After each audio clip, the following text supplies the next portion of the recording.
Hi, it's Mr. Bunnell, Technology Coordinator, Hearts Academy. Again, we're going to be looking at Schoology right now and just a few of the basics about how to navigate around, how to do assignments, various techniques to finding things in Schoology. So I have a sandbox course, so it's just a course that I created to do my development in.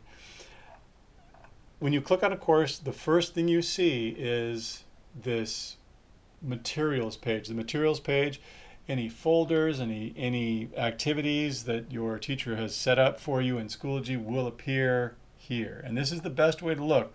Now over here, sometimes you look at upcoming events. I've had students look at upcoming events. The problem with that is there may be assignments or maybe materials for the assignment that won't appear because it's not a material is not an upcoming event. A page is not an upcoming event, but you might need to access that page to do the assignment.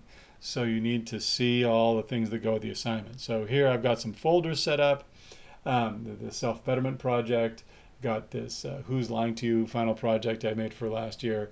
So let's click on this. This is a folder in Schoology. It holds a bunch of different things. Now, over here on the left, there are little pictures. The little picture usually indicates what kind of thing it is. Now, this little picture right here indicates it's a page, which is just like a web page. It'll have some information in it. You click there and then click back to you can click up here, which is the folder you just came from, or you can click on materials and go back out to the materials section. So here we are at the materials section again. We'll click back into Who is Lying to You. And here's another activity, and right here it says Snopes Urban Legend, but there's this two speech bubbles. And if I click in there, this is a discussion. So here's the instructions for the discussion, and here's what and oftentimes the discussion will mean you have to post something before you can see the rest of the discussion because your teacher wants you to post and comment.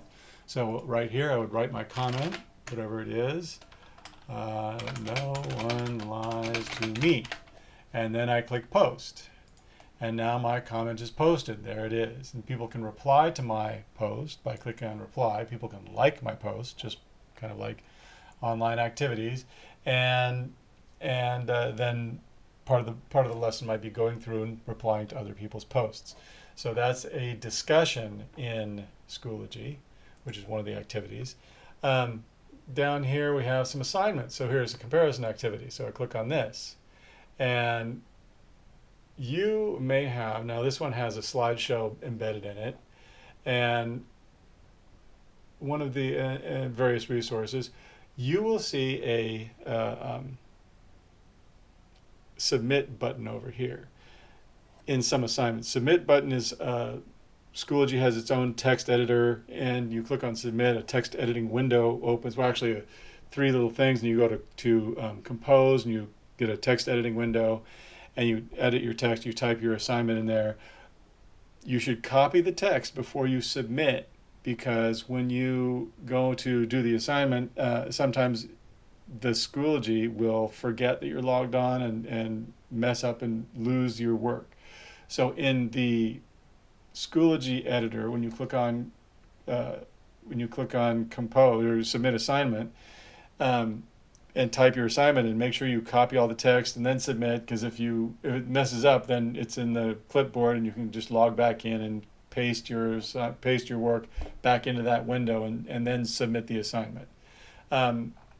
In that window, it will also say save as draft, which means it'll save it as a draft, and then you can come back and work on it later. Once you submit, it's turned in. You can't edit it any longer. So that's it. Now, one of the assignment types is sometimes your teacher, and I do this all the time, I'm not sure if this one has it. No, this one doesn't have it. Sometimes your teacher will link a Google Doc, and when you do that, when your teacher does that, the window here changes, and it will give you a Google Doc to edit on. Once you click on submit, then type on the assignment. Now, in Schoology, the one little feature is you have to have a Google tab open.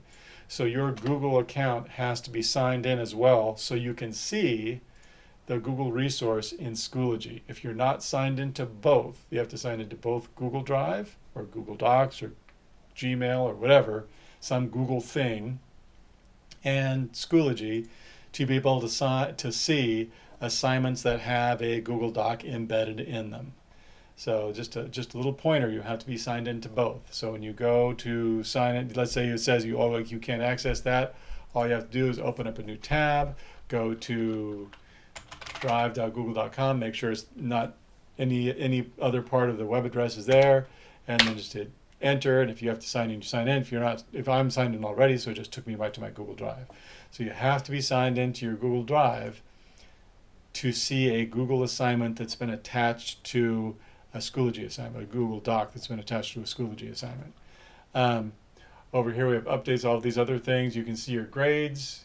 Mine has Gradebook, which I'm the teacher, but grade setup, whatever you have over there is as a student, it's a little bit different, but the basics are the same. You can see your assignments, you navigate to them, you go back to the main folder by clicking right up here, and then you can go back and click on materials, and it'll show you all your materials. And then this little downward arrow right there shows you all the folders that are in the class. So just a few tips on navigating through Schoology. And